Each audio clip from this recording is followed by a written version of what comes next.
All right, come on, y'all, let's get this video started. Kobe once said that the player who reminds him most of himself is Russell Westbrook. He played me like I did. And just like Kobe, Russ is one of the most polarizing players in NBA history. A guy that averages 10 assists and gets called a ball hog. Someone who Yeah. Do you think Prime Westbrook was really that good? Let me know down in the comments if you think he was really that good. wins an MVP and gets called a loser. A superstar who gets called a locker room cancer. So, how good was prime Russell Westbrook actually? With the 4th pick in the 2008 NBA Draft, the Seattle Supersonics select Russell Westbrook from UCLA. But Russ never played in Seattle because 2 weeks later they moved their franchise to Oklahoma City and became the Thunder. When he first got to the NBA, Westbrook was still the same guy he was all his life. A point guard with bad court vision and a shooting guard without an outside shot. But his havoc-wreaking energy and unreal speed are what separated him from every other player and made him special. No one could slow him down. Russ would grab the rebound, turn on the jets, and dunk it on the other end in less than 4 seconds. In one moment, you'd shake your head in disappointment after a bad turnover, and in the next one, you'd shake your head in amazement after one of Westbrook's signature dunks through traffic. Russ was always Russ, and there was nobody who was going to turn him into a methodic and poised point guard like John Stockton or Jason Kidd. In his 3rd season, Westbrook became an all-star, averaging 22 points and 8 assists. In his 4th year, the Thunder made the NBA Finals, with Westbrook playing a spectacular second-round series against the Lakers. Then, in the finals against Miami, the main narrative surrounded the LeBron versus Durant matchup, and rightfully so. But Russ wouldn't be Russ if he didn't put his imprint on the series for better or worse. In the pivotal Game 4, Westbrook scored 43 points, but then took some awful shots when the game was on the line, and Miami took a 3-1 lead. In Game 5, Russ shot 4 for 20 from the field, and the Thunder lost the series. While most of the world blamed James Harden for a bad performance, Westbrook had his own share of critics. Yes, he averaged 27, 6, and 6 in the finals at the age of 23, which was astonishing. But still, why did he take 3 shots per game more than KD, who was much more efficient and a reigning 3-time scoring champion? Despite the bad shot selection and losing the championship, everybody believed that Russ, KD, and Harden would become a dynasty. But the trio would soon become a duo, as James Harden was traded to the Rockets. Even though trading Harden would soon prove to be the biggest mistake in OKC history, KD and Russ were more than capable of running the show. In 2013, Oklahoma won 60 games in the regular season and secured the #1 seed in the West. In Game 3 of the first-round playoff series against the Rockets, Patrick Beverley collided with Russ, and the Thunder superstar fell to the floor in pain. His meniscus was torn, but he still finished the game and scored 29 points. However, after the game, he was ruled out for the remainder of the season, after which many people asked the same question. Will Russ regain his athleticism and fly above the rim like he used to? Or will he suffer the same fate as Derrick Rose, another superhuman point guard who never fully recovered? What happened to D Rose was just crazy, man. What happened to D Rose was just sad, man. He wasn't the same after his knee injury. This was also the first time Russell Westbrook was ever injured. Dating back to high school, he never missed a single game. It's said that after his first knee surgery, Derrick Rose was afraid to step on the treadmill. And Westbrook? Well, after the initial surgery to repair his meniscus, Russ came back even faster than everyone expected and was still playing the only way he knew how, at 100 miles per hour. But because of his relentless nature, his knee didn't fully recover, and he'd need 2 more surgeries before the 2014 season. Thankfully, Russ recovered for the playoffs, where he showed that his athleticism and spirit were intact. He fearlessly attacked the basket at full speed like we've grown accustomed to, and he helped the Thunder reach the conference finals. But against the Spurs, the Thunder lost in 6 games, despite Russell averaging 27, 6, and 7, which led all scorers in the series. In 2015, it was KD who suffered a season-ending injury. That fully unleashed Russ. Westbrook averaged a career-high 28 points per game, which led the NBA in scoring, along with 7 rebounds and nearly 9 assists per game. But without KD, the Thunder missed the playoffs by 1 game. In 2016, OKC bounced back, winning 55 games and making the conference finals against the Golden State Warriors. In Game 4, Russ led the Thunder to a dominant victory with 36 points. KD, bro, they're up 3-1. 11 rebounds and 11 assists. OKC took a 3-1 lead in the series, and it seemed like they were on course to another NBA Finals clash against LeBron.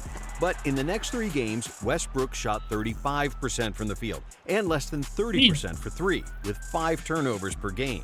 The Warriors bounced back and won the series in what was the most disappointing loss in Thunder history. With Kevin Durant entering free agency, the whole world wondered if he was going to stay loyal to Russ in Oklahoma City or sign with somebody else. For all OKC fans, KD chose the worst possible option, signing with the Warriors, a team that just defeated OKC in the playoffs. Westbrook was livid with KD's decision and his lack of communication about leaving the team. This is how it goes, and I hope I have no friends. But just like it was in 2015 when KD got hurt, Russ was now fully unleashed to dominate. Freed of sharing the ball with Durant, Westbrook had the best statistical season in modern NBA history, averaging 31.6 points, 10.7 rebounds, and 10.4 assists, becoming just the second player ever to average a triple-double for the season. In 2017, Russ broke all sorts of records. He had 42 triple-doubles on the season, including 3 50-point games with a triple-double. He had the highest usage rate in NBA history and led the NBA in scoring. But in the playoffs, the Thunder quickly lost to the Rockets in 5 games, in a series they never looked like they could win. Despite Russ averaging 37, 11, and 11 in the series, think about averaging that, it could be good, but sometimes that can literally lose you the game, bro. Basketball doesn't work like that. OKC never played as a team, which proposed another big question. Was Russell actually helping his team with all those triple-doubles? And despite averaging more than 10 assists per game, was he actually a selfish player? The answer to that is yes and no. Statistically speaking, OKC won over 80% of the games when Russ averaged a triple-double, and they were a worse team when Westbrook was on the bench. But on the other hand, his hero ball wasn't ever going to work in the playoffs. And that's not just because of Westbrook's weak supporting cast, it was doomed because of how he treated his supporting cast. Westbrook would often have the ball 90% of the entire possession, and then even if he passed the ball, it would be a hot potato pass at the end of the shot clock. Other than Russ, nobody had the chance to get into any kind of rhythm, and that killed the flow of the game. Despite averaging over 10 assists per game and getting his teammates wide open shots, they would usually be ice cold and barely remember what a basketball felt like. With an offense that's so heavily dependent on one player, even when Russ would sit, the other players started forcing shots just to feel relevant. Throughout NBA history, this kind of hero ball never really worked. That's one thing he was holding the ball and all that. Like, I feel like with him and PG, they could have won something, but I don't know, man. Who knows? When Oscar Robertson averaged his triple-double, he lost the first round of the playoffs. The same with Jordan when he averaged 37 points per game, or Kobe when he averaged 35. Sure, there is an argument that Russell won a ton of games by himself, playing 1-on-5 and dominating. You could also say that he had to play that way because he didn't have great teammates, and that it was the only way for them to win games. But the best players are always making their teammates better. Despite Westbrook's individual brilliance, his teammates wasted away next to him, and their skills were reduced to setting screens and catch-and-shoot three-pointers. Not to mention boxing out so he could get the rebound for his triple-double streak, as more than 80% of Westbrook's rebounds were uncontested. Sure, Russ won the MVP for his historical treatment, and rightfully so. It's a regular season award, and the man was absolutely brilliant in the regular season, doing something we haven't seen in the modern NBA. But after the 2017 season finished, the world realized that Kevin Durant was right for going to Golden State. KD was better off in a system where everyone touches the ball, and where he didn't have to shoot isolation shots over 2 defenders. Westbrook proved that he can be dominant without KD, but one of them lost in the first round, while the other won an NBA championship. A couple of years ago, if somebody had said to you, do you think it's possible to average a triple-double in the NBA, what would you have thought? I'd say, why not?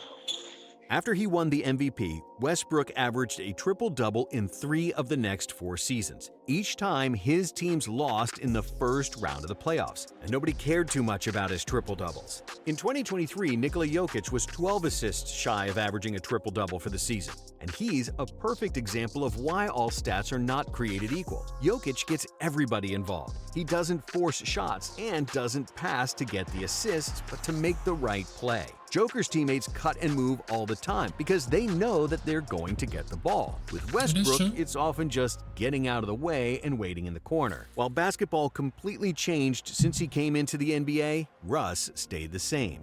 He was Yeah, see, I feel like if Rush, so he should have changed. He had always to a change. He shoot should have first, changed, man. ask questions later kind of player. A guy who always goes 100 miles per hour for better or for worse. A guy who does things his way and can't be tamed by coaches. But when he was in his prime, nobody can argue that this wasn't effective and that Westbrook wasn't a hell of a player. I don't really care what nobody else thinks about my game. As long as I'm okay and satisfied with what I do and bring to the table, I'm going to keep busting everybody and then we'll figure it out after that.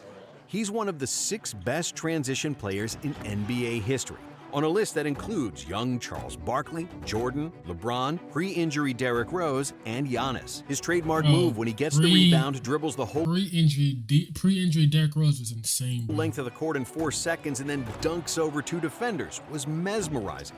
Poetry in motion that would bring the whole crowd to their feet. Despite often hunting for rebounds and teammates letting him get the ball for triple-doubles, it's safe to say that Westbrook is the best rebounder ever at his position. When he finishes his career, Russ will have over 25,000 points and 10,000 assists, a list that includes only him and LeBron.